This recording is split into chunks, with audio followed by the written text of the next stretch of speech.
I wanted to do a quick video that bridges the gap between a way of experiencing truth, as was my way, with those two big jolts and two lesser jolts.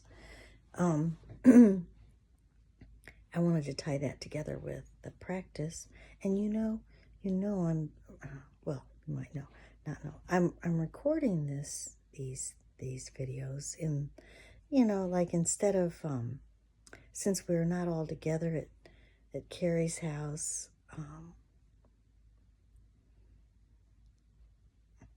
having these talks, it just feels like it talks like that we would be having if we were together there. So that's what my motivation is. I mean, yes,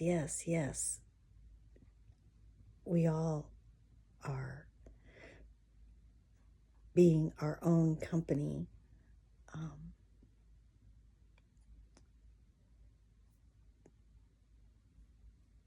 But I think we'll all relate to it being really nice to have people to talk with too. So that's what I'm doing this. But anyway, I wanted to bridge the gap between the the way that my particular way of being truth is how it ties to the second video that I put up, which was that alchemy video. But I didn't tie the two together very well, so just wanted to say that, as we all know, there's a big difference between being enlightened to what truth is and the practice of it.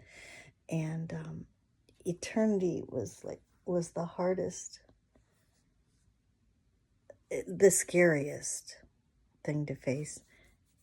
And it's, the three components: oneness, eternity, and unconditional love being the three main components. And eternity, I was kind of flippant about in that first video, because I was like, yeah, I always just knew that eternity was eternal. And yes, that's true. And yes, of course, for that one eternal moment, when I was one with truth, yes, I knew eternity. But again, the practice of it came out of facing my own demise, physical demise, which was quite a bit different. I was sweating bullets big time for a long time. And I'll just mention the song that I connected with that got me through the most fearful times is and it's when I first discovered her, the Haley Westenra song that's called May It Be. I think Anya wrote it, but Haley Westenra was the voice I heard when I was listening to it in that tube where they were determining what stage cancer I was in. It's been like 8-9 years ago. Anyway, so that was quite a bit different than the enlightenment to eternity, the feeling of it for that one eternal moment during emergence. And I just want to also quick mention the oneness and the unconditional love element.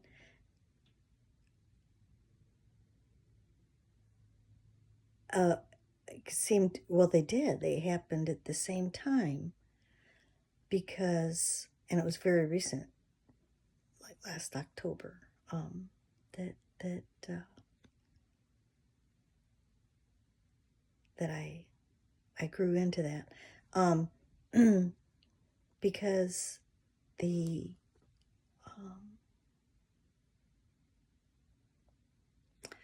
way, well, they're so interlinked. I can't really even separate them, but just kind of an observation there, the way I experienced it, wanted to share. At the same time, I felt unconditional love for me alone within me, come what may, was also the same time that I realized oneness, because being all alone like that,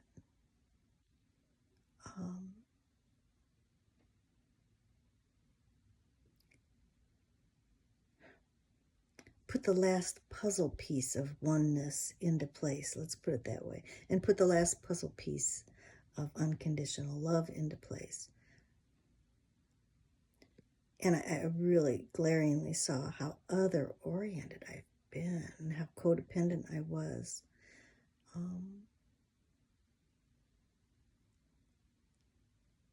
On what others were or weren't doing. Even though I always held it in my heart that others, see, I was so other-oriented, I didn't really bring this in to me fully enough until recently. But I was always like, yeah, hey, others are doing their thing, and I get it, and that's their path, and, I have no problem with that.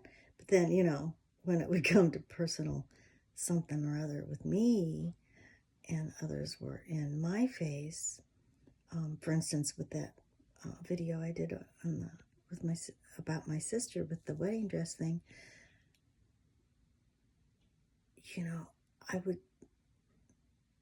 I didn't get it all the way. I'd have my reaction still. But I would have it toward her too, instead of just all within me. And that total on my ownness, with my own reaction and my own unconditional acceptance of me for having it, made moving through it a breeze compared to what it would have been, prior to last October. So I don't know if that made any sense. But just wanted to share that the oneness and the love part seemed to come together, and the eternity part was a whole separate, oh man, primal, raw, animalistic fear of what it really felt like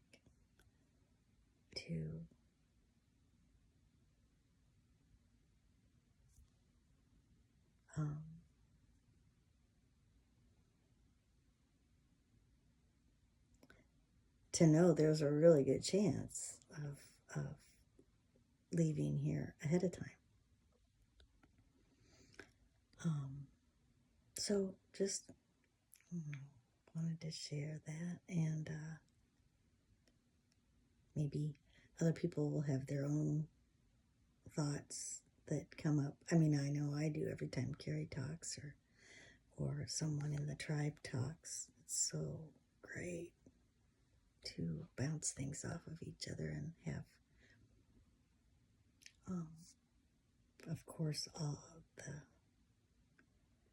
realization of us all as being those higher frequency beings that we used to talk to like they were somebody else, and know that it's us. It's our higher self talking with each other in our unique facets. I still have to pinch myself sometimes to believe that this is true, that there is a Carrie K container, and so grateful for everybody. And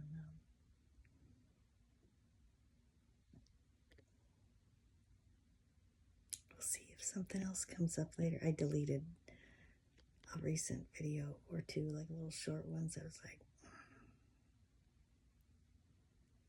didn't feel right.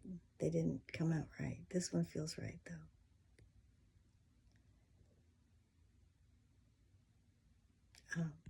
I don't know. So, love to everybody. And